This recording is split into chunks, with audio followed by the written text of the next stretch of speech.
Hi, everybody. Thanks for coming out. Yeah, I'm going to talk about the digitization of everything, and it's sort of a topic that I think is really obvious, but if you look at it sort of in the context of sort of where we are, and also, you know, when I walked in this morning and I walked around the exhibit area and I saw the stuff that was there, you know, it really starts to play into that notion that we're entering this world where we're trying to digitize everything. And it's very obvious, you know, when you look at the 3D scanners and things like this.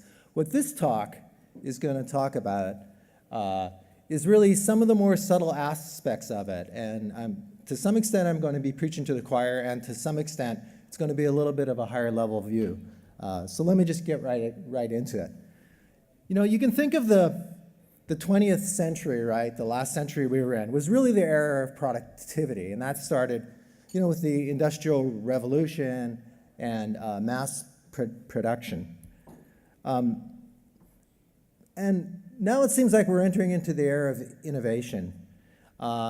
Industry calls this Industry 4.0, this sort of notion of a fourth revolution in manufacturing.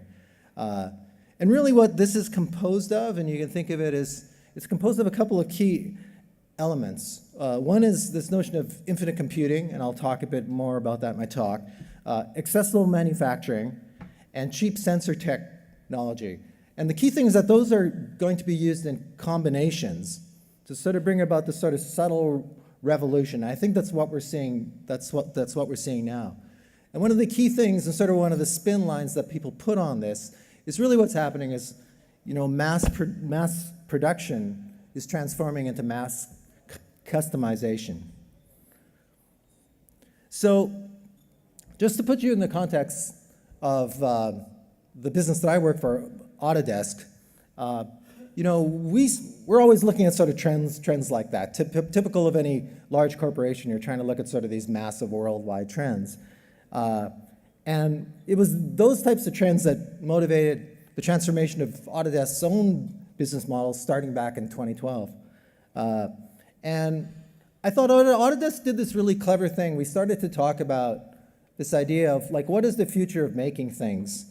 And actually it was kind of comical because back in 2011 and stuff, I had this research talk called The Future of Making. And eventually other people grabbed it and they added the word things on the end.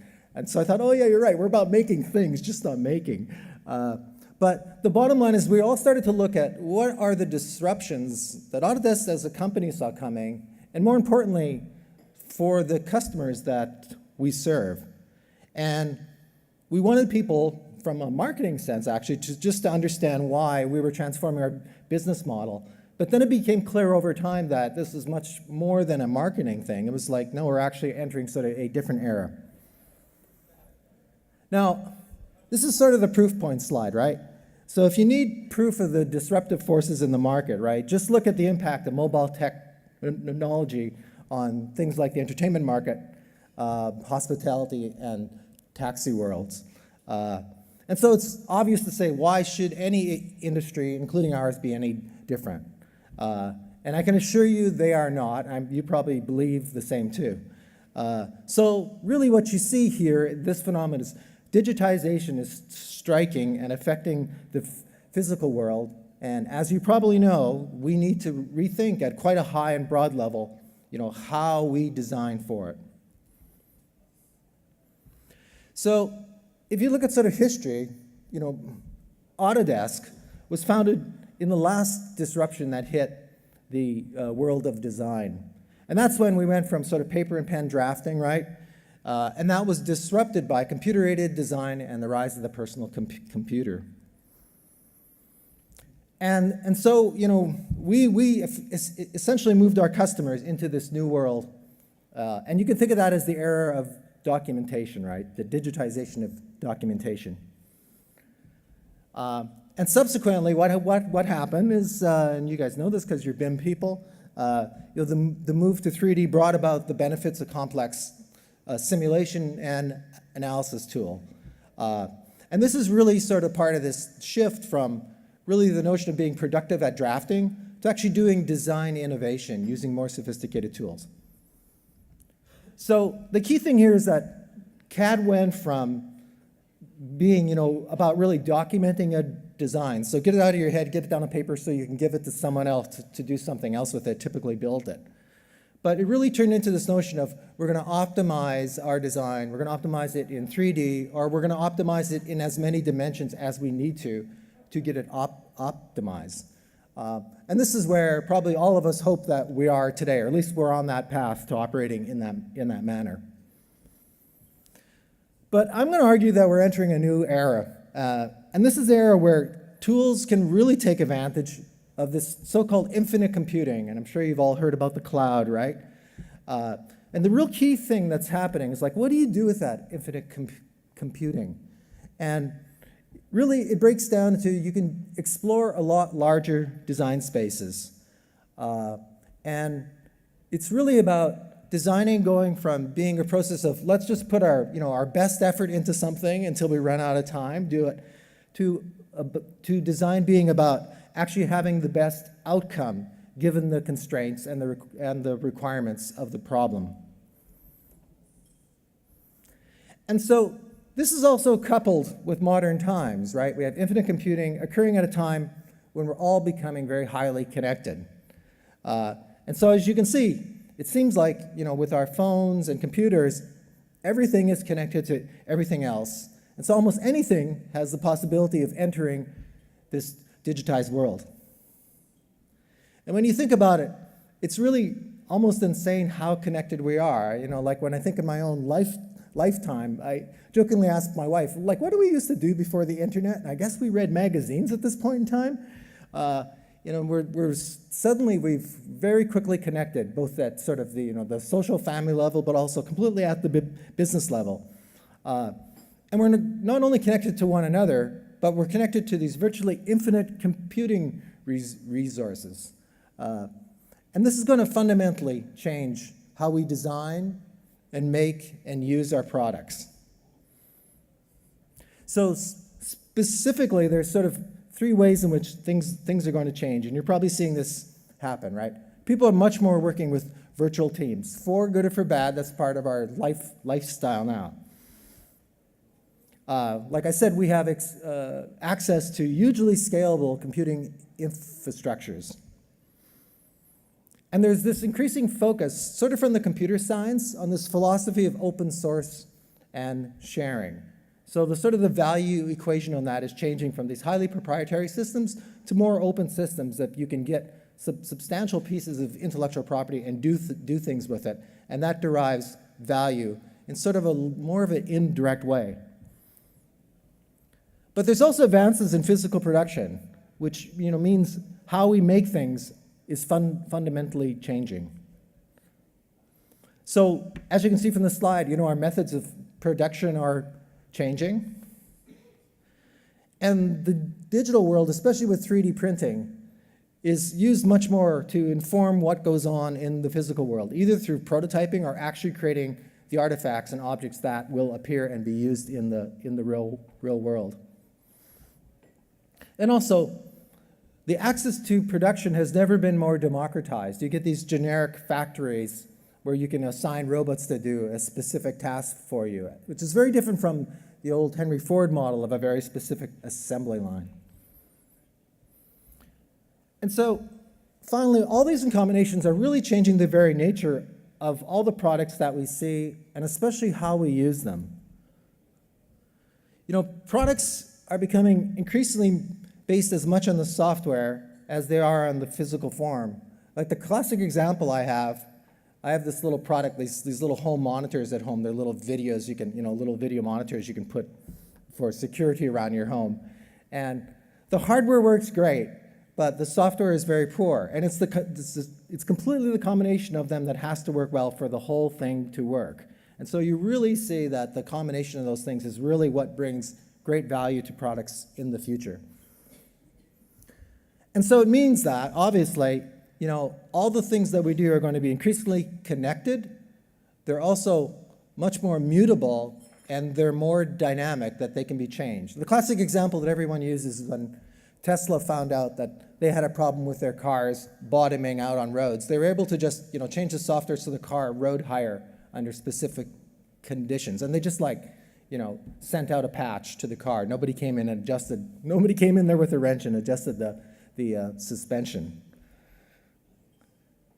So what this really means in terms of customers is our customers' experience with the product, like me with my little video monitors at home, our expectations and experience with the products are changing. And really, you can think of the boom that we see in these smart devices in the consumer market. They really illustrate the changing nature of products and the demands for these types of products. And furthermore, if you look at the boom in the consumer side of things, it's really a leading indicator, I think, of the demand of the use of this type of technology in sort of the notion of an industrial Internet of Things. Now, just to be real clear, we're not just talking about sort of standalone devices just talking to the cloud and back and forth. I think the real thing that needs to be appreciated and understood and exploited here is for designing systems of these devices. And as more and more things become digitized, you get this idea that systems of systems will start to emerge. So as designers and people working in these fields, we need to think about not only how to design for a particular device or one singular system, but an entire ecosystem of not only technologies, but also people, and also the change that comes with operating in those realms. Okay, so that's sort of the premise to the lead up to tell you a little bit about the work that I do. And that's the context for my group, which is Autodesk Research. And we're based up here in Toronto, actually. Most of us are up here in Toronto. So I just wanted to make that point that it's sort of rare to have a sort of pure research group working in Canada. So we're right here in Toronto. So give me a ring if you want to talk about research sort of thing. But what we do in our group is we look at how we can use infinite computing to solve like the world's biggest design problems. And also the opportunity that this increasingly digitized world presents to us. The reason I included this slide is I just wanted to give you folks a sense of the full spectrum of design that we look at. It's not only sort of just design, make, and use, but we look at designing at the nanoscopic scale. How do you design with molecules? All the way to the simulations of huge complex systems like buildings and cities. So a lot of this research is very forward-looking, as you would expect from a corporate research group looking at trends in the future. But some of it is coming to fruition, and some of it is becoming market-ready. And I think those are going to have significant effect in the near future. One of these research areas I want to talk about is generative design. And this is really maturing very quickly for us. And this is a really interesting approach where rather than you telling the computer, or rather than drawing what you think might be a solution for your design challenge, with this approach, you tell the computer what you're trying to accomplish and let the computer figure it out, roughly speaking. So I'll just give you an example of this. So let's take a toy example. Suppose I needed to design a frame for something like this quadcopter. It has some requirements, right? It has to be light enough so the quadcopter can fly around. It has to support its weight and the propulsion system, the battery system. It has to carry a camera, etc. Now, using the generative design approach, I don't start drawing what I think might be a frame that'll support it. I input those goals that I just said. I describe them to the computer, and then the computer uses algorithms to automatically synthesize geometry. But the goodness is in the specifics. So once I've given the computer those goals, I let it explore the entire solution space of possible solutions. And it creates millions of options, all of which meet the criteria of the requirements. And the most interesting thing is that computers typically create things that I, as a designer, would have never come up with. And what's really impressive about these approaches is that all this takes place in the time it would have taken me just to draw out one specific solution. Now, just as a sort of humorous note, but there is some truth behind this, there's a reason why the quadcopter body looks a little bit like a flying squirrel. It's really because the algorithms that it uses, that generative design uses, work in the same way that natural evolution does. So for the first time outside of nature, form truly does follow function.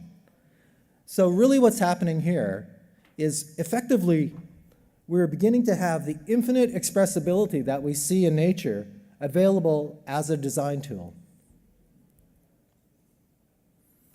Okay, so that was sort of a pretty toy example. But we've done some more serious things with this technology.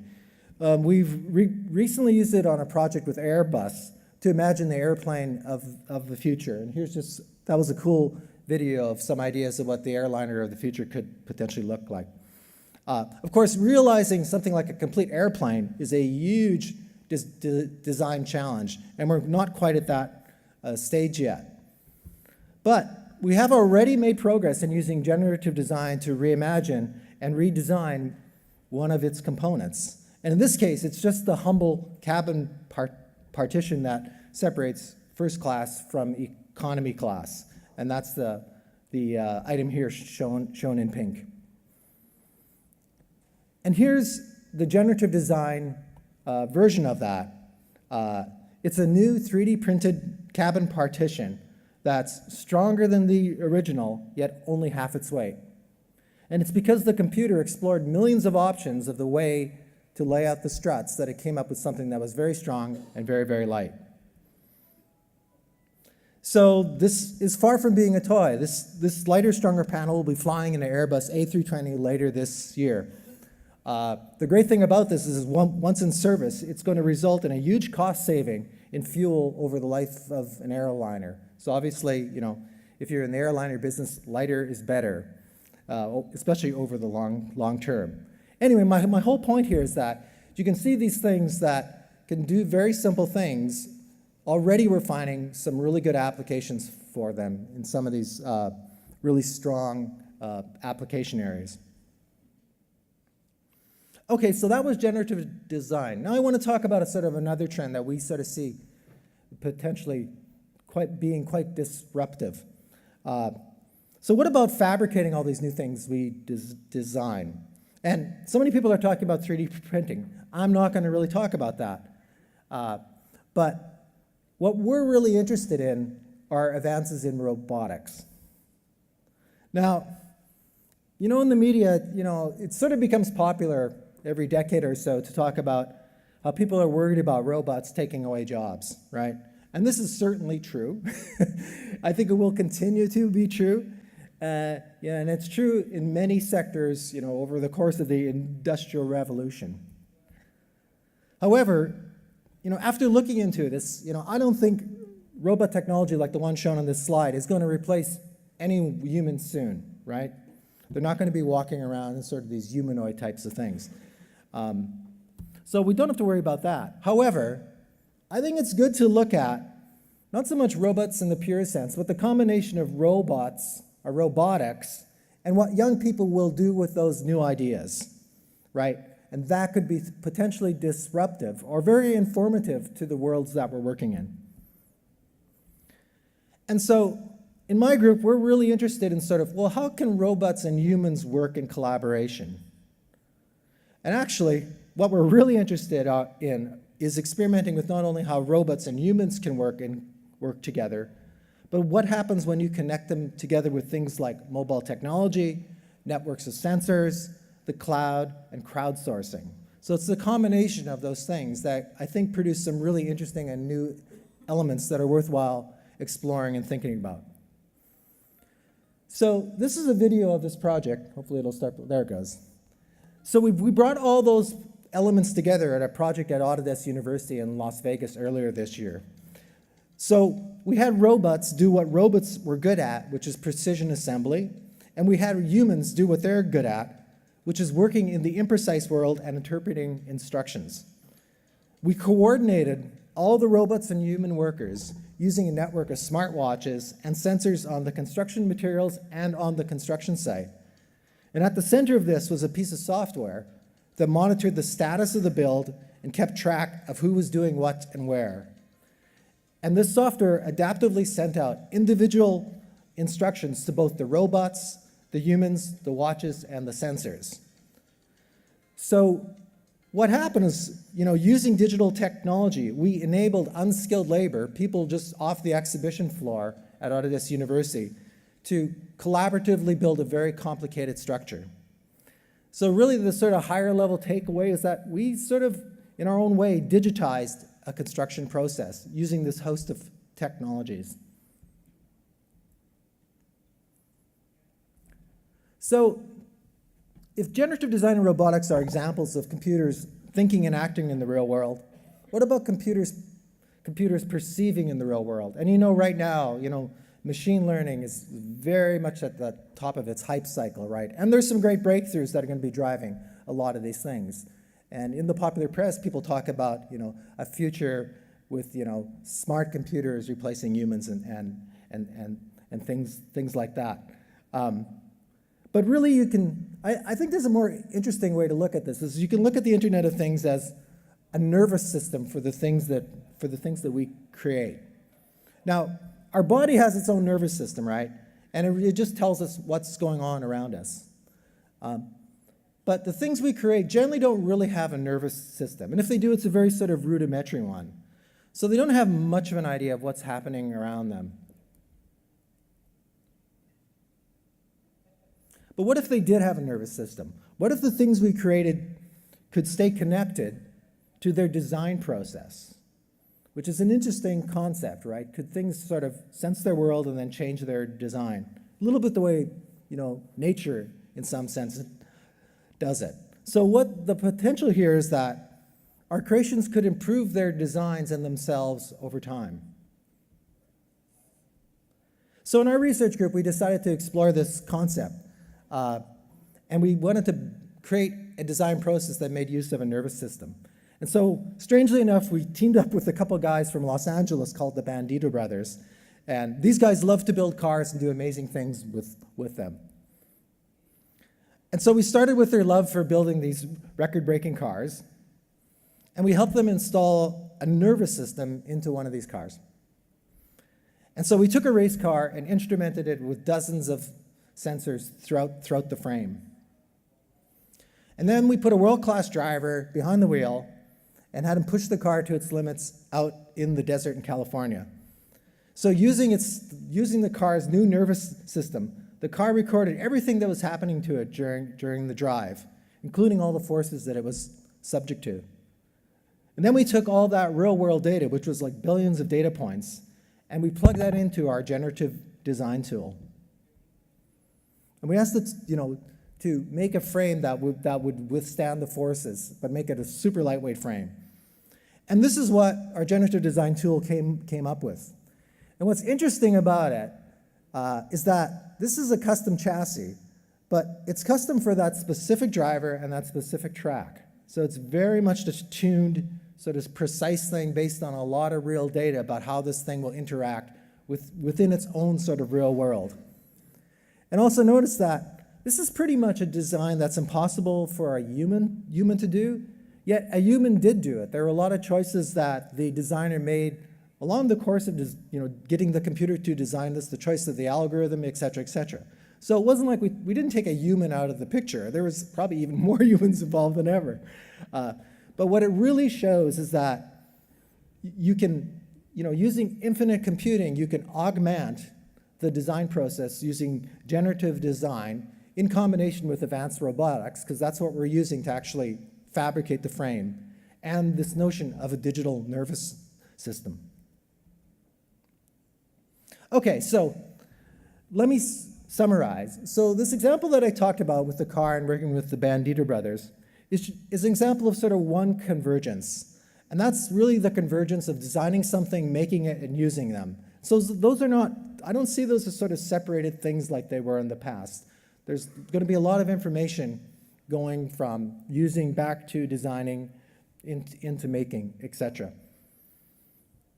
But in parallel, there are other convergences going on. And at Autodesk, we see these across the industries that we serve. So places, things, and media are converging in an increasingly digitized world. And I think you guys have, you've just heard my talk about that. And, we're seeing that happen across all of the industries. And it's sort of in a funny way that, for example, construction companies are operating more like manufacturers by prefabricating and assembling things like apartment units, our exterior walls, our ductwork. And we also see media and entertainment firms behaving more like car brands by planning and pre-visualizing their film or games long before they go into production, just in the way an automotive manufacturer would plan and develop a concept car. So what's part of my main message here? Well, I think soon people from all industries are going to face new challenges, and we all are going to need help managing through these potential disruptions. At Autodesk, we really want to position ourselves to help people design and make things in new and better ways. That's sort of fundamentally the thing that we want to evolve, is can we make this process better? And this really involves, facing the challenges of these disruptions, but also seeing them as opportunities. And probably most of the people in this room here today, saw building information modeling as an opportunity, not as a challenge of a new thing to learn, but enabling a lot more powerful things that they could do. And so ultimately, we really want people to prepare for and also take advantage of the digitization of everything. So what are the takeaways? Obviously, everything seems to be becoming digitized and connected. I'm probably saying that for the 30th time in this talk. But I think the key insights are there that not only just the design process, but the process of fabrication and the process of using it are going to be digitized. And that results in this commonality of digitization, that it disrupts the boundaries between industries.